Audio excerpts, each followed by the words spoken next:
GN ਦੇ ਜਿਹੜੇ 7 leaders ਆ ਉਹ ਸਪੋਰਟ ਕਰ ਰਹੇ ਆ ਯੂਐਸ ਤੇ ਇਰਾਨ ਦਾ ਜੋ ਐਗਰੀਮੈਂਟ ਹੋਇਆ, ਤੇ ਉਹ ਜਿਹੜਾ ਐਗਰੀਮੈਂਟ ਆ 14 ਪੁਆਇੰਟ ਡਰਾਫਟ ਆ ਜੋ ਉਹ ਹੁਣ ਸਾਹਮਣੇ ਆ ਗਿਆ। ਬਹੁਤ ਸਾਰੇ ਜਿਹੜੇ ਮੀਡੀਆ ਆਊਟਲੈਟਸ ਆ ਉਹਨਾਂ ਨੇ ਇਸ 14 ਪੁਆਇੰਟ ਐਗਰੀਮੈਂਟ ਦਾ ਜਿਹੜਾ ਡਾਕੂਮੈਂਟ ਆ ਉਸ ਨੂੰ ਪ੍ਰਿੰਟ ਕੀਤਾ ਹੈਗਾ। ਜੇ ਆਪਾਂ ਉਹ ਪੁਆਇੰਟ ਤੁਹਾਡੇ ਨਾਲ ਡਿਸਕਸ ਕਰਦੇ ਜਾਈਏ, ਮੈਮੋਰੈਂਡਮ ਆਫ ਅੰਡਰਸਟੈਂਡਿੰਗ ਜੋ ਆ, ਪਹਿਲਾਂ ਤਾਂ ਇਹ ਆ ਵੀ ਇਸਲਾਮਿਕ ਰਿਪਬਲਿਕ ਆਫ ਇਰਾਨ ਤੇ ਯੂਐਸ ਦੋਨੋਂ ਜਿਹੜੇ ਆ ਤੇ ਇਹਨਾਂ ਦੇ ਜਿਹੜੇ ਅਲਾਈਜ਼ ਹੈਗੇ ਆ ਇਸ ਜੰਗ ਦੇ ਵਿੱਚ, ਮੰਨ ਲਓ ਵੀ ਚਾਹੇ ਇਜ਼ਰਾਈਲ ਆ ਅਮਰੀਕਾ ਦਾ ਜਾਂ ਇਰਾਨ ਦੇ ਹੋਰ ਵੀ ਹੈਗੇ ਆ, ਉਹ ਡਿਕਲੇਅਰ ਕਰਦੇ ਆ ਇਸ ਮੈਮੋਰੈਂਡਮ ਆਫ ਅੰਡਰਸਟੈਂਡਿੰਗ ਨੂੰ ਵੀ ਅਸੀਂ ਇਮੀਡੀਏਟਲੀ ਤੇ ਪਰਮਾਨੈਂਟਲੀ ਜਿਹੜੀ ਜੰਗ ਆ ਉਹ ਖਤਮ ਕਰਨ ਜਾ ਰਹੇ ਹੈਗੇ ਆ, ਜਿਹਦੇ ਵਿੱਚ ਲੈਬਨਾਨ ਵੀ ਇਨਕਲੂਡਡ ਹੈਗਾ ਆ, ਤੇ ਕਿਸੇ ਤਰ੍ਹਾਂ ਦਾ ਕੋਈ ਹੋਸਟਾਈਲ ਐਕਸ਼ਨ ਨਹੀਂ ਲਾਂਚ ਹੋਊਗਾ ਕਿਸੇ ਵੀ ਸਾਈਡ ਵੱਲੋਂ, ਤੇ ਕਿਸੇ ਤਰ੍ਹਾਂ ਦੀ ਥ੍ਰੈਟ ਜਾਂ ਫੋਰਸ ਨਹੀਂ ਯੂਜ਼ ਕੀਤੀ ਜਾਊਗੀ। ਤੇ ਜਿਹੜਾ ਫਾਈਨਲ ਐਗਰੀਮੈਂਟ ਆ ਉਹ ਕਨਫਰਮ ਕਰੂਗਾ ਪ੍ਰੋਵੀਜ਼ਨ ਇਸ ਆਰਟੀਕਲ ਦੇ ਤੇ ਜਿਹੜੇ ਰਿਮੇਨਿੰਗ ਆਰਟੀਕਲ ਦਾ। ਇਹ ਪਹਿਲਾ ਪੁਆਇੰਟ ਆ। ਦੂਜਾ ਪੁਆਇੰਟ ਹੈਗਾ ਦਾ ਇਸਲਾਮਿਕ ਰਿਪਬਲਿਕ ਆਫ ਇਰਾਨ ਤੇ ਯੂਐਸ ਰਿਸਪੈਕਟ ਕਰੂਗੇ ਹਰ ਇੱਕ ਦੀ ਸੋਵਰਨਟੀ ਦੀ, ਤੇ ਜੋ ਵੀ ਇੰਡੀਪੈਂਡੈਂਟ ਆਜ਼ਾਦ ਮੁਲਕ ਹੈਗੇ ਦੋਨੋਂ, ਤੇ ਉਹਨਾਂ ਦੀ ਜਿਹੜੀ ਟੈਰੀਟਰੀ ਦੀ ਇੰਟੈਗ੍ਰਿਟੀ ਆ, ਇਹ ਨਹੀਂ ਜਾ ਕੇ ਵੀ ਤੁਸੀਂ ਕਬਜ਼ਾ ਕਰ ਲਓ ਜਾਂ ਹੋਰ, ਹਨਾ। ਤੇ ਇੰਟਰਫੀਅਰ ਨਹੀਂ ਕਰੂਗੇ ਇੰਟਰਨਲ ਅਫੇਅਰ ਦੇ ਵਿੱਚ ਦੋਨਾਂ ਮੁਲਕਾਂ ਦੇ ਵਿੱਚ। ਅਮਰੀਕਾ ਵਾਲੇ ਕਹਿ ਰਹੇ ਆ ਵੀ ਇਰਾਨ ਵਾਲੇ ਸਾਡੇ ਜਿਹੜੇ ਆ ਸਿਕਿਉਰਿਟੀ ਬ੍ਰੀਚ ਕਰਦੇ ਆ, ਜਾਂ ਇਹਨਾਂ ਨੇ ਇੱਥੇ ਪਾਣੀ ਦੇ ਜਿਹੜੇ ਸੀਗੇ ਸਿਸਟਮ ਉਸ ਨੂੰ ਵੀ ਬ੍ਰੇਕ ਕਰਨ ਦੀ ਕੋਸ਼ਿਸ਼ ਕੀਤੀ ਆ। ਇਰਾਨ ਵਾਲੇ ਕਹਿੰਦੇ ਆ ਵੀ ਸਾਡੇ ਵਿੱਚ ਅਮਰੀਕਾ ਇੰਟਰਫੀਅਰ ਕਰਦਾ, ਸਾਡੀ ਸਰਕਾਰ ਦੇ ਅਗੇਂਸਟ ਲੋਕਾਂ ਨੂੰ ਜੋ ਆ ਸਪੋਰਟ ਕਰਦਾ ਹੈਗਾ। ਸੋ ਇਹ ਕਹਿੰਦੇ ਵੀ ਦੋਨੋਂ ਮੁਲਕ ਜਿਹੜੇ ਆ ਇੱਕ ਦੂਜੇ ਦੇ ਖਿਲਾਫ ਨਹੀਂ ਕਰੂਗੇ। ਤੇ ਤੀਜਾ ਪੁਆਇੰਟ ਹੈਗਾ ਇਸਲਾਮਿਕ ਰਿਪਬਲਿਕ ਇਰਾਨ ਤੇ ਯੂਐਸ ਨੈਗੋਸ਼ੀਏਟ ਕਰੂਗੇ ਫਾਈਨਲ ਐਗਰੀਮੈਂਟ ਦੇ ਲਈ ਆਉਣ ਵਾਲੇ 60 ਦਿਨਾਂ ਦੇ ਵਿੱਚ, ਜਿਹੜਾ ਆ ਵੀ ਇਸ ਨੂੰ ਹੋਰ ਐਕਸਟੈਂਡ ਕੀਤਾ ਜਾ ਸਕਦਾ ਹੈ ਕਿ ਨਹੀਂ।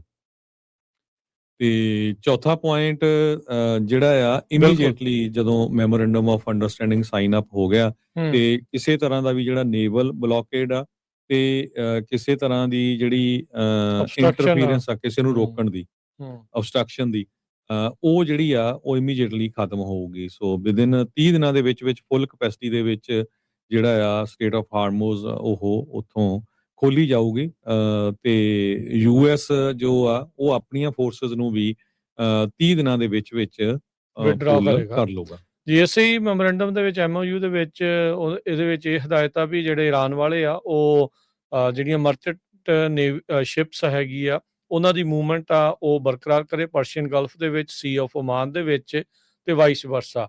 ਇਹ ਵੀ 30 ਦਿਨਾਂ ਦੇ ਵਿੱਚ ਕਹਿੰਦੇ ਵੀ ਪੂਰੀ ਤਰ੍ਹਾਂ ਇਸ ਨੂੰ ਰਿਜ਼ਿਊਮ ਕਰਨਾ ਹੈ। ਤੇ ਪ੍ਰੀ ਵਾਰ ਵੋਲਿਊਮ ਜਿਹੜੀ ਇਰਾਨ ਦੇ ਉੱਤੇ ਲੜਾਈ ਸ਼ੁਰੂ ਕੀਤੀ ਸੀ ਅਮਰੀਕਾ ਤੇ ਇਜ਼ਰਾਈਲ ਦੇ ਦੁਆਰਾ, ਜਿਹੜੀ ਉਸ ਤੋਂ ਪਹਿਲਾਂ ਚੱਲ ਰਿਹਾ ਸੀਗਾ ਕੰਮ, ਉਸ ਸਪਲਾਈ ਚੇਨ ਉੱਦਾਂ ਹੀ ਜਿਹੜੀ ਉਹ ਚੱਲੇ, ਉਨੀਆਂ ਹੀ ਜਿਹੜੀਆਂ ਸ਼ਿਪਸ ਆ ਉਹ ਲੰਘਣ।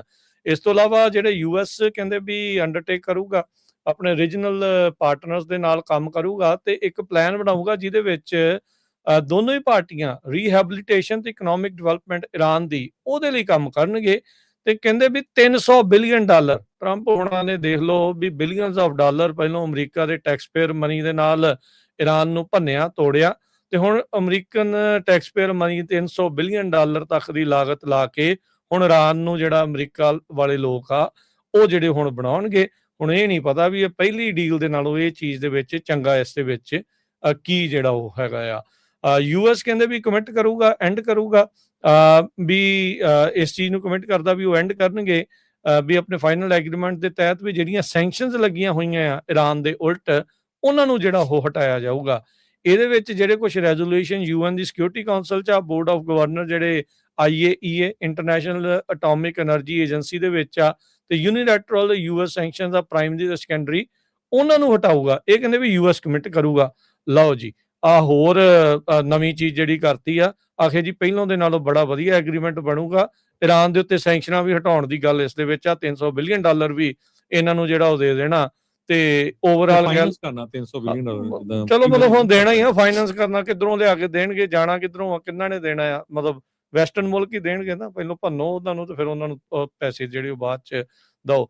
ਇਸਲਾਮਿਕ ਰਿਪਬਲਿਕ ਆਫ ਇਰਾਨ ਕਹਿੰਦੇ ਵੀ ਇਹ 8ਵਾਂ ਪੁਆਇੰਟ ਹੈ ਇਹਦੇ ਵਿੱਚ ਵੀ ਇਰਾਨ ਵਾਲੇ ਰੀਟਰੇਟ ਜਿਹੜਾ ਉਹ ਕੀਤਾ ਵੀ ਅਸੀਂ ਕਦੀ ਵੀ ਨਿਊਕਲੀਅਰ ਵੈਪਨ ਪ੍ਰੋਡਿਊਸ ਨਹੀਂ ਕਰਾਂਗੇ। ਇਹ ਜਿਹੜੀ ਇੱਕ ਚੰਗੀ ਚੀਜ਼ ਇਸ ਪੂਰੇ ਐਗਰੀਮੈਂਟ ਦੇ ਵਿੱਚ ਮੇਨ ਜਿਹੜੀ ਉਹ ਨਿਕਲ ਕੇ ਆਈ ਆ ਵੀ ਈਰਾਨ ਤੇ US ਵਾਲੇ ਕਹਿੰਦੇ ਵੀ ਐਗਰੀ ਕਰ ਰਹੇ ਆ ਵੀ ਜਿਹੜਾ ਐਨਰਿਚਡ ਮਟੀਰੀਅਲ ਆ, ਜਿਹੜਾ ਯੂਰੇਨੀਅਮ ਆ, ਉਹ ਤੇ ਉਸ ਦਾ ਜਿਹੜਾ ਕਹਿ ਲਓ ਵੀ ਫੇਟ ਆ, ਵੀ ਉਹਦਾ ਭਵਿੱਖ ਕੀ ਹੋਊਗਾ, ਉਹ ਵੀ ਮਿਊਚੁਅਲੀ ਐਗਰੀਡ ਨਿਊਕਲੀਅਰ ਰਿਲੇਟਡ ਇਸ਼ੂਜ਼, ਵੀ ਈਰਾਨ ਦੀਆਂ ਨਿਊਕਲੀਅਰ ਨੀਡਸ ਦੇ ਉਹਨੂੰ ਲੈ ਕੇ ਜਿਹੜੇ ਕਹਿੰਦੇ ਵੀ ਫਾਈਨਲ ਐਗਰੀਮੈਂਟ ਦੇ ਵਿੱਚ ਉਸ ਨੂੰ ਐਡਰੈਸ ਕੀਤਾ ਜਿਹੜਾ ਹੋ ਜਾਊਗਾ। ਸੋ ਇਹ ਆਰਟੀਕਲ ਦੇ ਵਿੱਚ ਉਹਨਾਂ ਨੇ ਕੁਝ ਜਿਹੜੇ ਪ੍ਰੋਵੀਜ਼ਨ ਆ ਇਸ ਹਿਸਾਬ ਦੇ ਨਾਲ ਰੱਖੇ ਜਿਹੜੇ ਉਹ ਹੈਗੇ ਆ। ਸੋ ਨਿਊਕਲੀਅਰ ਵੈਪਨ ਉਹ ਪ੍ਰੋਡਿਊਸ ਨਹੀਂ ਕਰੂਗਾ, ਇਹ ਈਰਾਨ ਵਾਲੇ ਕਹਿੰਦੇ ਵੀ ਇਸ ਦੇ ਵਿੱਚ ਮੰਨ ਰਹੇ ਆ। ਤੇ ਜਿਹੜਾ ਯੂਰੇਨੀਅਮ ਐਨਰਿਚਡ ਪਿਆ ਆ ਉਹਦਾ ਅੱਗੇ ਕੀ ਬਣਨਾ ਆ, ਉਹਦੇ ਬਾਰੇ ਜਿਹੜੀ ਚਰਚਾ ਆ ਉਹ ਆਪਸ ਦੇ ਵਿੱਚ ਕਹਿੰਦੇ ਵੀ ਭਵਿੱਖ 'ਚ ਕੀਤੀ ਜਿਹੜੀ ਉਹ ਜਾਊਗੀ। 9ਵੇਂ ਪੁਆਇੰਟ ਦੇ ਵਿੱਚ ਈਰਾਨ ਤੇ ਜਿਹੜਾ USA ਦੋਨੋਂ ਮੰਨ ਰਹੇ ਆ ਵੀ ਜਿਹੜਾ ਫਾਈਨਲ ਐਗਰੀਮੈਂਟ ਹੋਣ ਤੱਕ ਜਿਹੜਾ ਸਟੇਟਸ ਕੋ ਆ ਉਸ ਨੂੰ ਬਰਕਰਾਰ ਰੱਖਿਆ ਜਾਊਗਾ, ਵੀ ਜਿੱਦਾਂ ਮੌਜੂਦਾ ਹਾਲਾਤ ਨੇ ਉਸੇ ਤਰੀਕੇ ਦੇ ਹਾਲਾਤ ਬਣੇ ਰਹਿਣਗੇ ਨਿਊਕਲੀਅਰ ਪ੍ਰੋਗਰਾਮ ਨੂੰ ਜਿਹੜੇ ਉਹ ਲੈ ਕੇ। ਤੇ US ਵਾਲੇ ਕਿਸੇ ਵੀ ਤਰੀਕੇ ਦੀ ਨਵੀਂ ਸੈਂਕਸ਼ਨ ਇਸ ਈਰਾਨ ਦੇ ਉੱਤੇ ਜਿਹੜੀ ਉਹ ਨਹੀਂ ਲਾਉਣਗੇ। ਤੇ ਨਾਲ ਹੀ ਜਿਹੜੇ US ਵਾਲੇ ਆਪਣੇ ਜਿਹੜੀਆਂ ਫੌਜਾਂ ਨੂੰ ਉਸ ਇਲਾਕੇ ਦੇ ਵਿੱਚ ਹੋਰ ਮਜ਼ਬੂਤ ਨਹੀਂ ਕਰਨਗੇ। ਇਸੇ ਤਰ੍ਹਾਂ ਜਿਹੜਾ 10ਵਾਂ ਪੁਆਇੰਟ ਆ ਵੀ US ਜਿਹੜਾ ਅੰਡਰਟੇਕ ਕਰੂਗਾ immediately signing of this memorandum of understanding, ਤੇ ਉਹ ਤੋਂ ਬਾਅਦ ਜਿਹੜੀਆਂ ਸਾਰੀਆਂ ਸੈਂਕਸ਼ਨਸ ਆ ਉਹ ਲਿਫਟ ਕਰ ਦਿੱਤੀਆਂ ਜਾਊਗੀਆਂ। ਉਹਦੇ ਵਿੱਚ US ਦੀ ਟ੍ਰੇਜਰੀ ਡਿਪਾਰਟਮੈਂਟ ਵੇਵਰਸ ਜੋ ਵੀ ਸੀ ਉਹਨਾਂ ਦੇ ਐਕਸਪੋਰਟ ਕਰਨ ਦੇ ਲਈ ਈਰਾਨ ਦੇ ਕਰੂਡ ਆਇਲ ਦੇ ਪੈਟਰੋਕੈਮੀਕਲ ਪ੍ਰੋਡਕਟਸ ਤੇ ਹੋਰ ਜਿਹੜੇ ਡੈਰੀਵੇਟਿਵਸ ਹੈਗੇ ਆ ਉਹ ਸਾਰੇ ਅਲਾਉ ਕੀਤੇ ਜਾਊਗੇ। ਤੇ 11ਵੇਂ ਪੁਆਇੰਟ ਦੇ ਵਿੱਚ ਜਿਹੜਾ ਹੈਗਾ ਆ ਉਹ ਇਹ ਕਿਹਾ ਗਿਆ ਆ ਵੀ ਜੋ ਫਰੋਜ਼ਨ ਉਹਨਾਂ ਦੇ ਰੀਸਟ੍ਰਿਕਟਡ ਫੰਡਸ ਹੈਗੇ ਆ, assets of Islamic republic of Iran, ਉਹ ਰਿਲੀਜ਼ ਕੀਤੇ ਜਾਊਗੇ ਤੇ ਫੁੱਲੀ ਅਵੇਲੇਬਲ ਹੋਊਗੇ ਈਰਾਨ ਦੇ ਲਈ। ਤੇ ਇਹਦੇ ਵਿੱਚ ਜਿਹੜੀ ਆ central bank of Islamic republic of Iran ਆ ਉਹ ਡਿਟਰਮਨ ਕਰੂਗੀ ਉਹ ਪੇਮੈਂਟਸ ਉਹਨਾਂ ਨੇ ਕਿਸ ਤਰ੍ਹਾਂ ਲੈਣੀਆਂ ਜਾਂ ਕਿਸ ਤਰ੍ਹਾਂ ਉਹਨੀ ਗਾਹਾਂ ਦੇਣੀਆਂ ਹੈਗੀਆਂ। US ਜਿਹੜਾ ਆ ਇਸ਼ੂ ਕਰੂਗਾ ਜੋ ਵੀ ਉਹਨਾਂ ਨੂੰ ਪਰਮਿਟ ਜਾਂ ਲਾਇਸੈਂਸ ਚਾਹੀਦੇ ਹੋਊਗੇ ਇਸ ਕੰਮ ਦੇ ਲਈ। ਤੇ 12ਵਾਂ ਪੁਆਇੰਟ ਇਹ ਆ ਵੀ ਜਿਹੜਾ ਇਸਲਾਮਿਕ ਰਿਪਬਲਿਕ ਆਫ ਈਰਾਨ ਤੇ US ਦੋਨੋਂ ਐਗਰੀ ਕਰਦੇ ਆ ਵੀ ਜਿਹੜਾ successful implementation of future commitment to ਦਾ ਫਾਈਨਲ ਐਗਰੀਮੈਂਟ ਉਹਨੂੰ ਕਿਸ ਤਰ੍ਹਾਂ ਇੰਪਲੀਮੈਂਟ ਕਰਨਾ ਹੈਗਾ ਆ। 13ਵਾਂ ਪੁਆਇੰਟ ਇਹ ਹੈਗਾ ਆ ਵੀ ਮੈਮੋਰੈਂਡਮ ਆਫ ਅੰਡਰਸਟੈਂਡਿੰਗ ਸਾਈਨ ਕਰਨ ਤੋਂ ਬਾਅਦ ਤੇ ਜਿਹੜੀਆਂ ਅਸ਼ੋਰੈਂਸਿਸ ਆ ਉਹ ਆਰਟੀਕਲ 4, 5, 10, 11 ਜੋ ਮੈਮੋਰੈਂਡਮ ਆਫ ਅੰਡਰਸਟੈਂਡਿੰਗ ਦੀਆਂ ਤੇ ਉਹਦੀ ਜਿਹੜੀ ਇੰਪਲੀਮੈਂਟੇਸ਼ਨ ਆ ਇਸਲਾਮਿਕ ਰਿਪਬਲਿਕ ਆਫ ਈਰਾਨ ਤੇ US ਵੱਲੋਂ ਉਹ ਇੱਦਾਂ ਹੀ ਚੱਲੂਗੀ। ਤੇ ਨੈਗੋਸ਼ੀਏਸ਼ਨ ਫॉर ਫਾਈਨਲ ਐਗਰੀਮੈਂਟ ਜੋ ਆ ਉਹ ਉਹਦੇ ਤੇ ਡਿਪੈਂਡ ਕਰੂਗਾ, ਰਿਸਪੈਕਟ ਕਰਨਗੇ ਜਿਹੜੇ ਬਾਕੀ ਦੇ ਆਰਟੀਕਲਸ ਆ ਉਹਨਾਂ ਦੀ। ਜਿਹੜਾ ਫਾਈਨਲ ਐਗਰੀਮੈਂਟ ਆ ਉਹ ਬਾਈਂਡਿੰਗ ਹੋਊਗਾ through the resolution of UN security council. ਜੀ ਸੋ ਬਿਲਕੁਲ ਹਰਜੋਤ ਸਿੰਘ ਜੀ। ਸੋ overall art of stupid deal ਜਿਹੜੀ ਉਹ ਇਸ ਟਾਈਮ ਆਪਾਂ ਨੂੰ ਦੇਖਣ ਨੂੰ ਪੂਰੀ ਤਰ੍ਹਾਂ ਜਿਹੜੀ ਉਹ ਮਿਲ ਰਹੀ ਆ। ਆਪਣੇ ਆਪ ਨੂੰ ਬਹੁਤ ਇਸ ਤਰੀਕੇ ਦੇ ਨਾਲ ਪ੍ਰੈਜ਼ੀਡੈਂਟ ਨੇ ਜਿਹੜਾ ਉਹ ਸ਼ੋਅ ਕੀਤਾ ਵੀ ਮੇਰੇ ਤੋਂ ਵਧੀਆ ਡੀਲ ਕੋਈ ਬਣਾ ਨਹੀਂ ਸਕਦਾ। ਪਹਿਲੀ ਡੀਲ ਨਾਲੋਂ ਵੀ ਓਵਰਆਲ ਜੇ ਦੇਖਿਆ ਜਾਵੇ ਠੰਡੇ ਦਿਮਾਗ ਦੇ ਨਾਲ ਜਿਹੜਾ ਸੋਚਿਓ ਵੀ ਇਹਦੇ ਵਿੱਚ ਖੱਟਿਆ ਕੀ ਆ ਤੇ ਇਹਦੇ ਵਿੱਚ ਗਵਾਇਆ ਕੀ ਆ। ਸਟੇਟ ਆਫ ਹਾਰਮੂਜ਼ ਦਾ ਕੰਟਰੋਲ ਈਰਾਨ ਤੇ ਓਮਾਨ ਨੂੰ ਦੇ ਛੱਡਿਆ, ਵੀ ਉਹ ਉਹਨਾਂ ਨੂੰ ਮਿੰਨਤਾਂ ਕਰ ਰਹੇ ਆ ਵੀ ਭਾਈ ਟੋਲ ਨਾ ਜਿਹੜਾ ਉੱਤੇ ਤੁਸੀਂ ਲਾਇਓ $300 ਬਿਲੀਅਨ ਫਾਈਨੈਂਸ ਕਰਕੇ ਤੁਹਾਨੂੰ ਅਸੀਂ ਹੁਣ ਨਵਾਂ ਮੁਲਕ ਜਿਹੜਾ ਉਹ ਬਣਾ ਕੇ ਦੇਵਾਂਗੇ ਤੇ ਸੈਂਕਸ਼ਨਸ ਜਿਹੜੀਆਂ ਉਹ ਤੁਸੀਂ ਹਟਾਓਗੇ। ਤੇ ਇਹ ਕਹਿੰਦੇ ਆ ਜੀ ਪਹਿਲਾਂ ਦੇ ਨਾਲੋਂ ਇਹ ਬਹੁਤ ਬਿਹਤਰ ਜਿਹੜੀ ਡੀਲ ਆ ਉਹ ਬਣ ਚੁੱਕੀ ਆ। 100 ਦਿਨ ਲੜ ਵੀ ਲਿਆ, ਸਾਰਾ ਕੁਝ ਜਿਹੜਾ ਉਹ ਕਰ ਲਿਆ ਤੇ ਮੰਨਿਆ ਕੀ ਆ, ਹੋਇਆ ਕੀ ਆ, ਜਿੱਦਾਂ ਪਹਿਲਾਂ ਸੀ ਉਹਦੇ ਨਾਲੋਂ ਵੀ ਬੈਡ ਕੰਡੀਸ਼ਨਸ ਦੇ ਵਿੱਚ ਇੱਥੇ ਜਿਹੜੇ ਉਹ ਲੈ ਗਏ ਆ।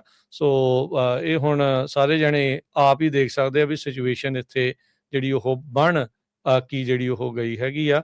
ਸੋ ਖੱਟਿਆ ਕੀ, ਗਵਾਇਆ ਕੀ, ਇਹ ਤਾਂ ਹੁਣ ਆਉਣ ਵਾਲਾ ਸਮਾਂ ਜਿਹੜਾ ਉਹ ਭਵਿੱਖ ਦੇ ਵਿੱਚ ਦੱਸੂਗਾ। ਮੌਜੂਦਾ ਤੌਰ ਦੇ ਵਿੱਚ ਇਹ ਐਗਰੀਮੈਂਟ ਜੋ ਲੀਕ ਹੋ ਗਿਆ ਆ ਉਹਨੂੰ ਰੀਡ ਕਰਦੇ ਹੋਏ ਲੱਗ ਨਹੀਂ ਰਿਹਾ ਵੀ ਇਸ ਦੇ ਵਿੱਚ ਪੱਲੜਾ ਜਿਹੜਾ ਆ ਉਹ ਅਮਰੀਕਾ ਆਪਣਾ ਭਾਰੀ ਕਰਕੇ ਲੈ ਕੇ ਜਿਹੜਾ ਉਹ ਆਇਆ ਆ। ਹਾਂ, ਟਾਕਿੰਗ ਪੁਆਇੰਟ ਉਹ ਲੈ ਕੇ ਜਿਹੜੇ ਉਹ ਆ ਸਕਦੇ ਆ ਨਿਊਕਲੀਅਰ ਵੈਪਨ ਨੂੰ ਲੈ ਕੇ। ਜਿਹੜੇ ਲੋਕ $1 ਬਿਲੀਅਨ ਦੇ ਉੱਤੇ ਇੰਨਾ ਰੋ ਰਹੇ ਸੀਗੇ, ਇੰਨਾ ਪਿੱਟ ਰਹੇ ਸੀਗੇ, ਹੁਣ $300 ਬਿਲੀਅਨ ਨੂੰ ਲੈ ਕੇ ਕੀ ਕਹਿਣਗੇ, ਸੈਂਕਸ਼ਨ ਹਟਾਉਣ ਨੂੰ ਲੈ ਕੇ ਜਿਹੜਾ ਉਹ ਕੀ ਕਹਿਣਗੇ। ਸੇਮ ਉਸੇ ਤਰੀਕੇ ਦੇ ਨਾਲ ਨਾਰਾਜ਼ਗੀ ਉਹਨਾਂ ਦੀ ਆਊਗੀ ਜਾਂ ਫਿਰ ਇਸ ਵਾਰ ਇਹ ਸਾਰੀਆਂ ਗੱਲਾਂ ਨੂੰ ਜਿਹੜਾ ਉਹ ਹਜਮ ਕਰ ਜਾਣਗੇ, ਇਹ ਚਲੋ ਆਉਂਦਾ ਵਕਤ ਹੀ ਦੱਸ ਸਕਦਾ ਹੈ। ਰਾਸ਼ਟਰਪਤੀ ਟਰੰਪ ਨੇ ਇਸ ਡੀਲ ਦੇ ਉੱਤੇ ਖੁਦ ਹੀ ਸ਼ੰਕੇ ਜਿਹੜੇ ਉਹ ਜ਼ਾਹਰ ਕਰ ਦਿੱਤੇ ਆ।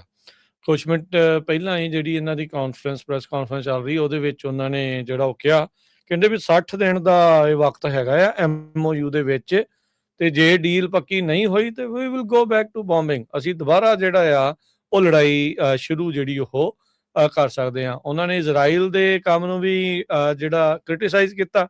ਉਹ ਕਹਿੰਦੇ ਵੀ ਆਈ ਲਵ ਦਮ ਐਜ਼ ਅ ਪਾਰਟਨਰ, ਪਰ ਜਿਸ ਤਰੀਕੇ ਦੇ ਨਾਲ ਉਹ ਹਿਜ਼ਬੁੱਲਾ ਦੇ ਨਾਲ ਕਰ ਰਹੇ ਆ, they could do a much better job. ਤੇ ਕਹਿੰਦੇ ਵੀ I don't think they are doing well, ਵੀ ਕੁਝ ਵਧੀਆ ਕੰਮ ਉਸ ਦੇ ਵਿੱਚ ਨਹੀਂ ਕਰ ਰਹੇ ਹੈਗੇ।